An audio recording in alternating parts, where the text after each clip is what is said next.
7 ตัวได้จ้ะนี่ผลงานจากเขายังน่าเดียวนกเป็ดบินมาอยู่นกเป็ดนักสิลงนักบ่ลงมันมีหุ่นนะที่มีหุ่นต่อแล้วได้ยิงนกเป็ดนี่ก็หลายอยู่พักทางให้ไปแห้งหลายนกเป็ดนะบรรยากาศชมวิวตรงไร่ตรงนาเมื่อเท่านั้นมันสอดยอดจริงๆเลย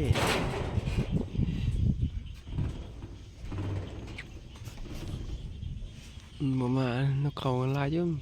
มืดฝนมานี่เป็นบ่มืดฝนแล้วนอเจาะนะนั่งอยู่ป่าบ่ได้ยุงโคตรยุงเลยคิดว่ามีอะไรทำแล้วมาให้ยุงกินได้ในป่านี่ยุงเยอะจริงๆ